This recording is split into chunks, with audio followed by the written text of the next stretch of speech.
Itigil ang lahat. Kung ikaw ay isang Taurus, huwag mong babaliwalain ang mensaheng ito. May tahimik ngunit napakalakas na galaw ang nagaganap sa likod ng iyong buhay. Isang pagbabago na hindi mo na maiiwasan. May pintuan na unti-unting bumubukas. At kapag ito'y tuluyang nagbukas, wala nang babalikan ang dating ikaw. Ang universo ay nagsasalita ngayon. Ang tanong, handa ka na bang tanggapin ang kapalarang inilaan para sa iyo? Maligayang pagdating sa Cosmic Oracle Divine. Ang banal na espasyo kung saan nagsasalita ang universo. At ang mga lihim ng kapalaran ay unti-unting nahahayag. Sa sandaling ito, ang enerhiya ay nakatuon sa iyo, Taurus. May mensaheng ipinapadala ang mga bituin. Isang paalala, isang babala, at isang pag-asa. Huminga ng malalim. Buksan ang iyong isipan at puso. Dahil ang iyong buhay ay papasok na sa isang bagong yugto. Na magbabago sa lahat ng iyong inaakala, Taurus, ang tahimik mong pagtitiis ay matagal nang napapansin ng universo. Ang bawat luha na hindi mo ipinakita. Ang bawat pagod na itinago mo sa ngiti. Lahat ng ito ay may kapalit. May enerhiyang bumabalot sa iyong kapalaran ngayon. Isang puwersang nagtutulak sa iyo palabas sa lumang ikot ng buhay. At inaakay ka patungo sa mas malinaw, mas matatag na landas. Kung nakakaramdam ka ng biglaang pagkalito, o tila may unti-unting nawawala sa iyong buhay, huwag kang matakot. Ito ay paglilinis. Inaalis ng universo ang hindi na dapat manatili. Sa likod ng bawat pagtatapos ay isang panibagong simula. At ang simula na ito, Taurus, ay puno ng lakas, karunungan, at mga pagkakataong dati mong inaakala na imposible.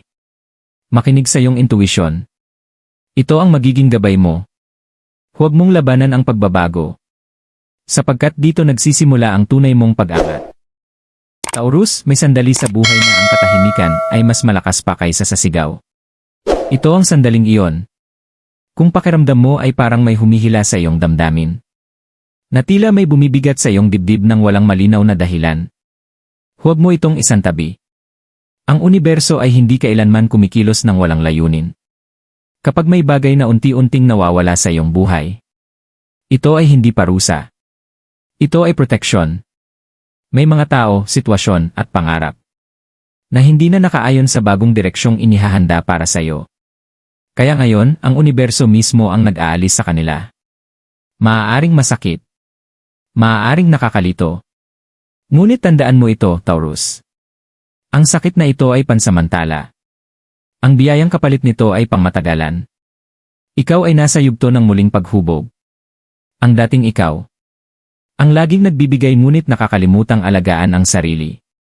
Ay unti-unti nang nagtatapos. Sa paparating na yugto, matututo kang pumili ng kapayapaan. Matututo kang magsabi ng isapat na.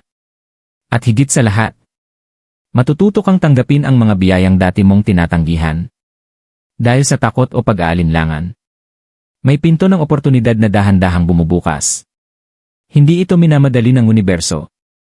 Dahil nais nitong ikaw ay handa. Handa sa responsibilidad. Handa sa pagbabago. Handa sa kasaganahang kaakibat ng bagong landas. Kung ikaw ay patuloy na maniniwala. Kung mananatili kang tapat sa iyong sarili.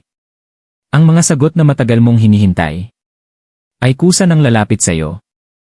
Taurus, may dahilan kung bakit hindi ka mapakali kamakailan. May mga gabing bigla kang napapaisip. May mga sandaling tahimik ka ngunit magulo ang loob. Ito ay hindi kahinaan. Ito ay paggising.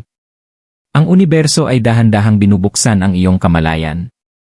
Ipinapakita nito sa iyo ang mga katotohanang matagal mo nang iniiwasan. Mga katotohanang may kakayahang baguhin ang direksyon ng iyong buhay. Kapag pinili mong harapin ang mga ito, may mga pagkakataong kinailangan mong magtiis.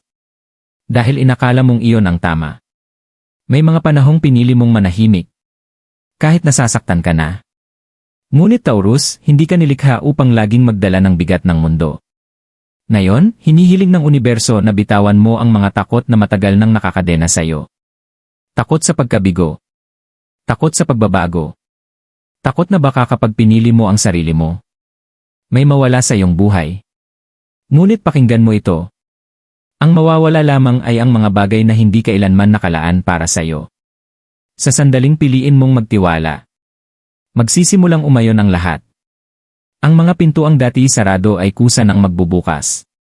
Ang mga sagot na tila napakalayo ay biglang magiging malinaw. Ikaw ay papasok sa yugto ng mas matibay na desisyon. Hindi na impulsive. Hindi na batay sa takot. Kundi nakaugat sa karunungan at tiwala sa sarili. Mararamdaman mo ang kakaibang lakas. Isang lakas na tahimik ngunit matatag. Ito ang lakas ng Taurus na muling bumabangon. Hindi upang patunayan ang sarili sa iba, kundi upang igalang ang sariling halaga. At sa yugtong ito ng iyong buhay, ang universo ay hindi ka iiwan. Ito ay maglalakad sa iyong tabi. Gagabay sa bawat hakbang. Hanggang sa marating mo ang landas na tunay na para sa iyo. Taurus, sa sandaling ito, ang pinakamahalagang tanong ay hindi kung kaya mo ba, kundi kung handa ka bang tumanggap.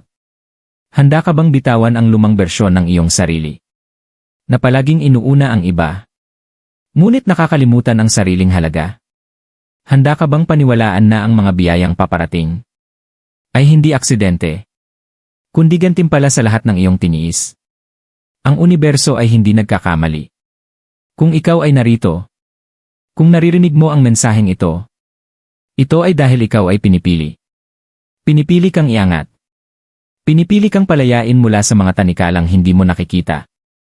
Pinipili kang dalhin sa isang landas kung saan ang kapayapaan ay hindi na pansamantala, kundi pang matagalan. Ngayon ay ang panahon ng pagtitiwala. Hindi sa ibang tao, kundi sa iyong sarili at sa banal na plano ng universo. Isara mo ang iyong mga mata sa isang sandali. Huminga ng malalim. At sa iyong puso, sabihin mo, handa na akong tanggapin ang pagbabago. Handa na akong tanggapin ang biyaya. Tinatanggap ko ang bagong yugto ng aking buhay. Sa pagbigkas ng mga salitang ito, ang enerhiya ay magsisimulang kumilos. Unti-unting magbabago ang takbo ng iyong buhay. Sa paraang hindi mo inaasahan. Ngunit matagal nang itinakda para sa iyo. Manalig ka. Magtiwala ka. Dahil ang pinakamahusay na bahagi ng iyong kwento ay nagsisimula pa lamang.